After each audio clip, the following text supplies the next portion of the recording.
See, I'm of two minds when it comes to Lincoln's legacy. On the one hand, he was a brutal criminal who killed God knows how many people, a new breed of mobster, a prototype for criminals to come. Someone like that doesn't deserve the position history has afforded him. He should be forgotten, erased. But I also understand that Lincoln had a significant impact on the Italian mob in this city. He did what the Bureau wouldn't or couldn't do. He finished them. Let's talk business.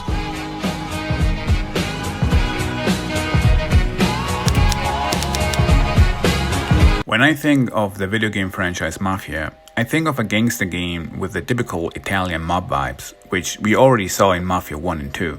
The third installment seemed somehow out of place. It felt like an attempt to redirect the series and make it into something it really isn't.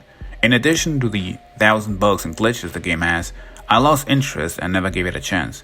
With Mafia: The Old Country coming next in a few days, and to be up to date with the events of the franchise, I finally tried Mafia 3 Definitive Edition in 2025, almost 9 years later, and I'm surprised in many ways, for good or worse. The main protagonist is Lincoln Clay, a young veteran who returns home to discover that the war in Vietnam is over, but not at home. To help Sammy, which is the leader of the Black family, he decides to team up with Sal Marcano and rob the federal bank. He succeeds, but before he can celebrate, he is betrayed by Marcano, his friends killed, and his home burned down. Despite a gunshot wound to the head, Lincoln survives and swears revenge. So he joins forces with an old friend, John Donovan, a CIA agent, and criminal underbosses who also have a score to settle with Sal Marcano. The plot of the story is told like a documentary from the perspectives of different characters. It is important to note how well the cutscenes have aged. Dialogues have a big impact and make it clear that Lincoln is getting closer and closer to the dark abyss during his revenge path. The premise of the game is to gradually destroy Marcano's businesses and take over his districts, dividing them among the underbosses in order to get closer to him. It sounds like a risky plan since Marcano controls the entire city and even regularly sends hitmen to kill you. However, it quickly becomes clear that Lincoln Clay isn't your traditional Mafia protagonist. I'd rather say he is kind of a Frank Castle in the Mafia universe. This man means business. If he thinks you'll steal any use, he'll punch you in the face, throw you into the water, where you lie dead for a while, and then be eaten by a crocodile. I might need you. Stay close.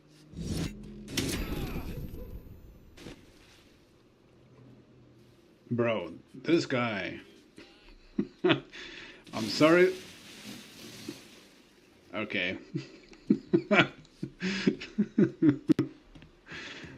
He is staying not so close anymore. So what do you think he'll do with the others he swore to kill? And this is exactly why I believe that Mafia 3 is worth playing.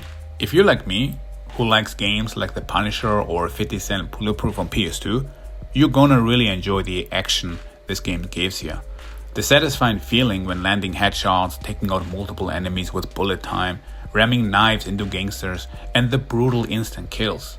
The music here is the cherry on top. This was the biggest issue for fans back then, because destroying Marcano's assets seemed to be repetitive. I mean, sure, you do the same thing, but you do this in different ways. You kill important people, then destroying cargo. I kinda could see why people were disappointed by that, but nothing is really on one place. Depending on the region, things varies. The climax gunfights you have with Marcano's capos are so much fun, and while I was always shooting and destroying stuff, I never really felt it was repetitive. The DLC, which are now for free because of the Definitive Edition, gives you more content and more variety. This game has zero Italian vibes we know from movies like Godfather and feels more like a Rambo movie. I mean, you later go to Cuba to get a nuclear warhead back for the CIA, but like I said, it's fun. However, there is no denying how many glitches this game still has. There is not a single minute that passes where you cannot find anything weird in this game.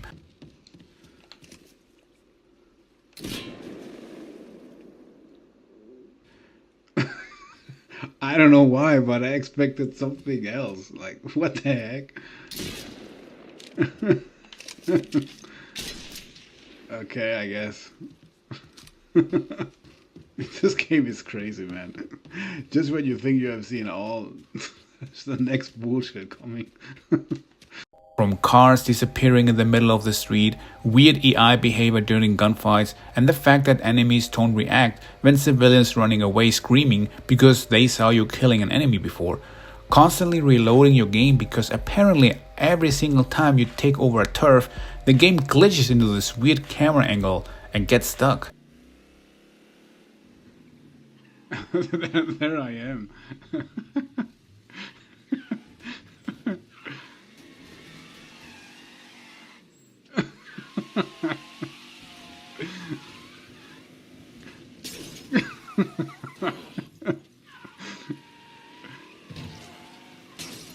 I mean, seriously, what is even the point of a definitive edition if all the issues from release nearly 9 years ago are still in the game? The game on one side looks great, but on the other side, because of the lighting issues that tweaks constantly and the awful reflection when it's raining, makes the game look worse. The game doesn't really tell you much what really happened with Vito after the second game, and why there is a massive amount of fan theories out there in the game, you'll find absolutely nothing about that. Mafia 3 has an amazing cast who nailed every dialogue, but the story unfortunately just doesn't really give you anything to really remember. There are several endings, and somehow I find them all a little bit equally bad.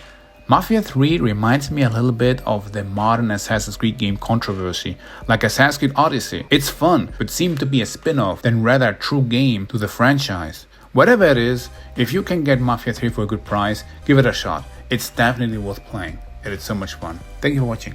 Bye.